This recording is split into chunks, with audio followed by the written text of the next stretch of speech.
Sugar इतना हमें हमारे यहाँ पता नहीं होता, बच्चों को शुगर डिक्लेयर हो जाता है।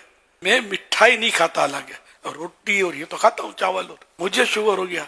मुझे खुद हैरान कि मेरे को शुगर, मिठाई तो ना होने के बराबर कभी कोई इतनी सी खा ली मीठी चीजें, मीठी डिशें, मैं डर के कोई का चम्मच खा ली, मुझे शुगर। तो मुझे मेडिसिन से, वो एक शुबा है, पावरफुल शुबा है कि मेडिसिन से शुगर हुआ, दवाओं से।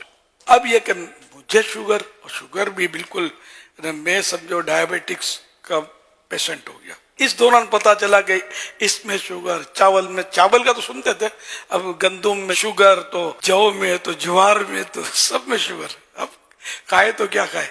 तो आजकल खैर चने की रोटी, चना और जौ शरीफ का आटा मिक्स करके वो रोटी खाता हूँ। और आपकी मालूमात इसमें बहुत फायदा होगा इंशाल्लाह।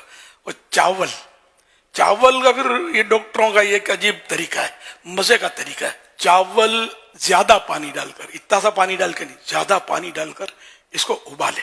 अब वो पानी निकाल दिया, अब ये जो चावल उबल गए, चाहे ये चावल वैसे ही खा ले, या इसकी बिरयानी बना ले, खिचड़ी बना ले, पुलाव बना ले, ये चावल शुगर नहीं करेगा, माइनर रह जाएगा इसमें शुगर बहुत कम। तो मैंने इस तरह चावल खाने शुरू किया और रोज खाता हूँ चावल, समझे।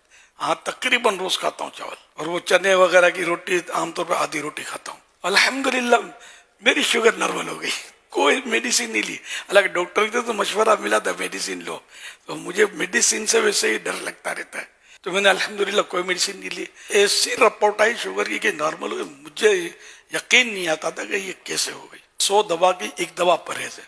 परहेज ही जो है ना, ये आप किया करें परहेज ही। मेरा जहन बना हुआ है या कोई मीठी डिश आई है तो अपने को इससे बच के निकल जाना है। चावल का नुस्खा अगर साहब बहने सुन रही ना, इसको ट्राई कर लें आप, चावल के नुस्खे को।